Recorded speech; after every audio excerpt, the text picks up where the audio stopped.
आज हम एक बहुत खास किताब की बात करने वाले हैं जो 1870 में छपी थी। सोचिए आज से 150 साल से भी पहले। किताब का नाम है देवरानी जेठानी की कहानी और इसे लिखा था पंडित गौरी दत्त ने। 1870? हाँ। अब ये किताब खास इसलिए है क्योंकि इसे अक्सर हिंदी का पहला उपन्यास कहा जाता है।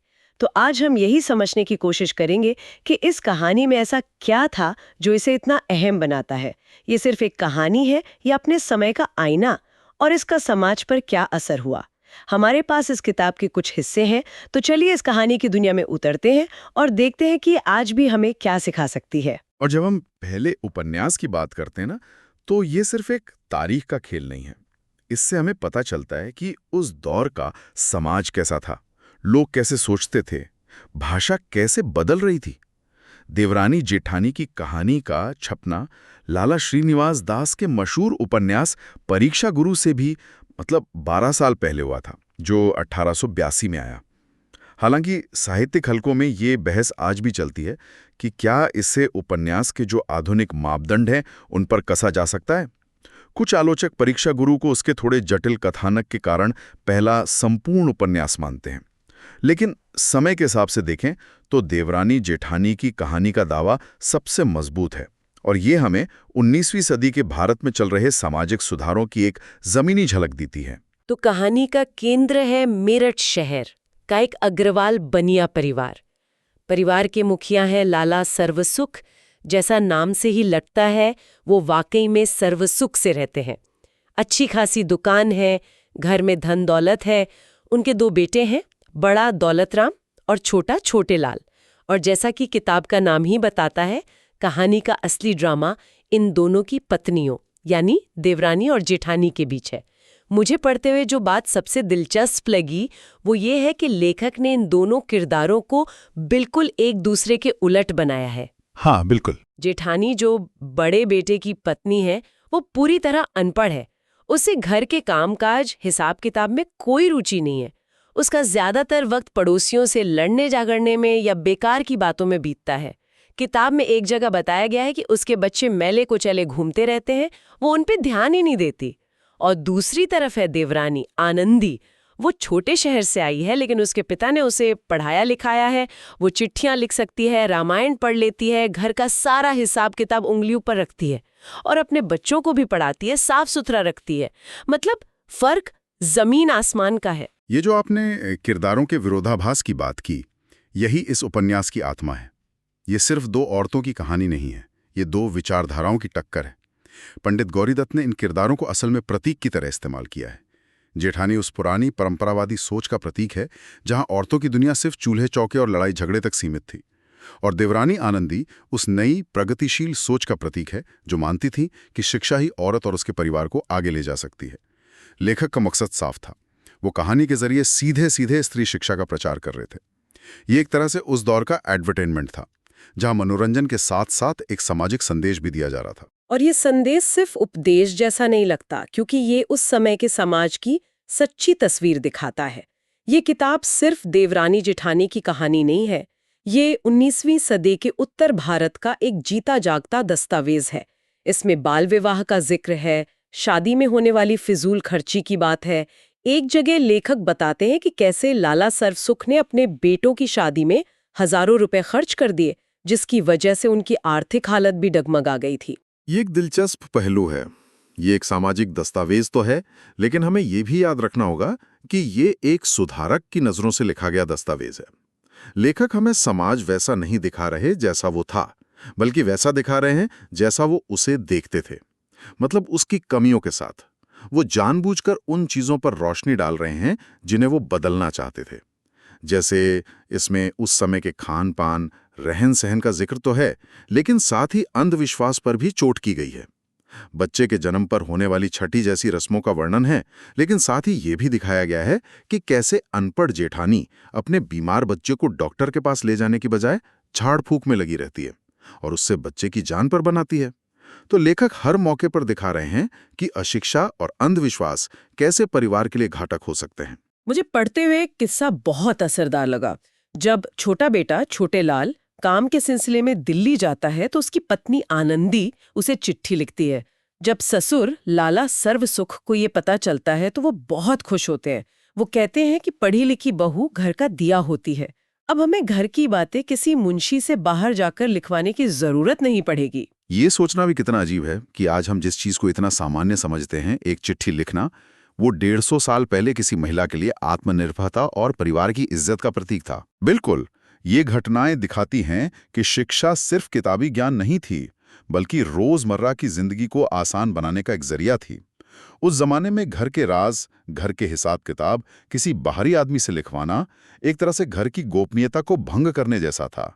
एक पढ़ी लिखी महिला परिवार को इस बाहरी निर्भरता से आजाद करती थी। वो सिर्फ एक व्यक्ति नहीं, बल्कि परिवार की एक ताकत बन जाती थी। आनंदी का किरदार यही साबित करता है। जब परिवार पर आर्थिक संकट आता है तो वही अपने गहने देकर और सही सलाह देकर घर को बचाती है, जबकि जेठानी सिर्फ लड़ती रहती है। और समाज के हर तबके तक, खासकर महिलाओं तक, ये संदेश पहुंचाने के लिए लेखक ने जिस सबसे शक्तिशाली औजार का इस्तेमाल किया वो थी इसकी भाषा। ये किताब पढ़ते हुए बिल्कुल नहीं लगता कि आप कोई साहित्यिक कृति पढ़ रही हैं। इसकी भाषा इतनी सरल और स्वाभाविक है जैसे मेरठ के किसी घर में बैठकर आप दो औरतों की बातें सुन रही हों। ये सिर्फ भाषा का चुनाव नहीं था, ये एक तरह की क्रांति थी। उस दौर में जब साहित्य ज्यादातर संस्कृत से भरी मुश्किल हिंदी या ब्रज भाषा में लिखा जाता था, जो सिर्फ पढ़े लिखे पुरुषों के दायरे तक सीमित थी, तब घर आंगन में बोली जाने वाली जबान को साहित्य का दर्जा देना ये अपने आप में एक बहुत बड़ा और प्रगतिशील कदम था। पंडित गौरी दत्त ने जानबूझकर मेरठ और दिल्ली के आसपास बोली जाने वाली खड़ी बोली का इस्तेमाल किया, और यही बोली आगे चलकर आज की मानक हिंदी का आधार बनी। उन्होंने किताब की भूमिका में साफ साफ लिखा कि ये कहानी स्त्रियों के पढ़ने के लिए और ऐसी बोली में लिखी है जिसको इस देश की स्त्रियां बोलती हैं। इस पर एक सवाल मन में आता है, चूंकि लेखक का मकसद इतना साफ था, भाषा इतनी सरल थी और कहानी भी सीधे सीधे उपदेश देती है, तो क्या ये कहना सही होगा कि ये एक उपन्यास से ज्यादा एक सामाजिक सुधार की गाइड बुक थी? क्या इसमें साहित्यिक गुण थे भी या सिर्फ संदेश देना ही इसका मकसद था? ये बहुत जरूरी सवाल है। हाँ, इसका पहला मकसद उपदेश देना और सुधार करना ही था, लेकिन हमें इसके साहित्यिक गुणों को भी नजरअंदाज नहीं करना चाहिए। इसका सबसे बड़ा साहित्यिक गुण है इसका यथार्थवाद। पहली बार हिंदी गद्य में आम लोगों, खासकर महिलाओं के जीवन, उनकी बातचीत, उनके सुख दुख को इतने स्वाभाविक ढंग से दिखाया गया था। किरदारों की भाषा उनके स्वभाव के हिसाब से बदलती है। जेठानी की भाषा में एक रूखापन और अक्खड़पन है, जबकि आनंदी की भाषा में विनम्रता और समझदारी। ये छोटी छोटी बातें इसे एक नीरस उपदेश बनने से बचाती हैं और इसे साहित्य का दर्जा देती हैं। तो हाँ, ये एक मिशन वाली किताब थी, लेकिन इसे पूरा करने के लिए साहित्य का बहुत असरदार इस्तेमाल किया गया। लेखक के बारे में भी थोड़ी बात करते हैं।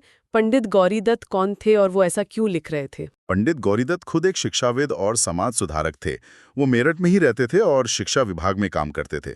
उन्होंने देवनागरी लिपि के प्रचार प्रसार के लिए भी बहुत काम किया। तो उनका पूरा जीवन ही भाषा, शिक्षा और समाज सुधार के इर्द गिर्द घूमता था। देवरानी जेठानी की कहानी लिखना उनके लिए सिर्फ एक साहित्यिक काम नहीं था, बल्कि ये उनके जीवन के मिशन का ही एक हिस्सा था। वो देख रहे थे कि समाज की कई समस्याओं की जड़ अशिक्षा, खासकर स्त्री अशिक्षा में है। इसलिए उन्होंने अपनी कलम को एक हथियार की तरह इस्तेमाल किया।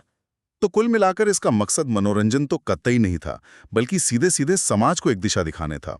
किताब की भूमिका में लेखक ने साफ कहा है कि इस पुस्तक के पढ़ने से स्त्री पुरुष सबको अति लाभ होगा और बहुत सी कुरीतियों का खंडन होगा। ये बात भी काफी दिलचस्प है कि इस किताब को उस समय की ब्रिटिश सरकार ने 100 रुपए का इनाम भी दिया था। हाँ, इनाम मिलना ये दिखाता है कि सरकार भी इस तरह के सुधारवादी साहित्य को बढ़ावा दे रही थी। उपन्यास का उद्देश्य बहुत साफ था, स्त्री शिक्षा को बढ़ावा देना, बाल विवाह और शादी की फिजूल खर्ची जैसी कुरीतियों पर रोक लगाना और घरेलू जीवन को बेहतर बनाने के तरीके सिखाना। उपन्यास के जरिए ये संदेश देना उस समय का एक नया और असरदार तरीका था। ये दिखाता है कि कैसे एक पढ़ी लिखी महिला, मतलब देवरानी, पूरे परिवार को एकजुट रखती है, हिसाब किताब से घर चलाती है और जब परिवार पर मुसीबत आती है तो अपनी समझदारी से उसे बाहर निकालती है। वहीं एक अनपढ़ महिला जेठानी कलह और बर्बादी का कारण बनती है। तो फिर अगर ये किताब इतनी असरदार थी और परीक्षा गुरु से पहले आई, तो क्यों परीक्षा गुरु को ज्यादा समय तक पहला उपन्यास का दर्जा मिलता रहा? देवलानी जेठानी की कहानी को पहचान मिलने में इतनी देर क्यों लगी? रानी जेठानी की कहानी की संरचना थोड़ी बिखरी हुई है। ये घटनाओं की एक श्रृंखला जैसी लगती है, जिसका मुख्य उद्देश्य अलग अलग सामाजिक मुद्दों पर टिप्पणी करना है। अच्छा, दूसरी बात यह कि परीक्षा गुरु की भाषा ज्यादा परिष्कृत और साहित्यिक मानी गई, जो उस समय के आलोचकों को ज्यादा पसंद आई। देवरानी जेठानी की कहानी की आम बोलचाल की भाषा को शायद लंबे समय तक गंभीर साहित्य नहीं माना गया। लेकिन अब जब साहित्य को समाज के नजरिए से देखा जाता है, तो इस किताब का महत्व और भी बढ़ गया है।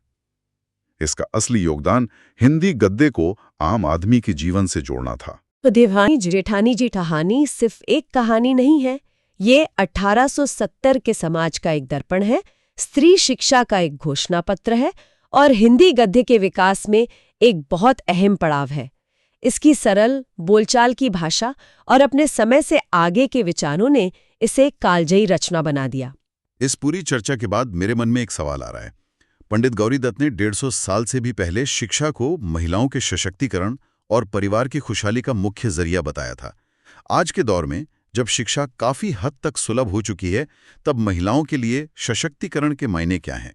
और क्या आज भी समाज में वो पुरानी मान्यताएं, जैसे कि महिलाओं की घरेलू भूमिका या शादियों में दिखावा, किसी न किसी नए और ज्यादा जटिल रूप में मौजूद हैं, जिनसे लड़ने के लिए ये उपन्यास लिखा गया था?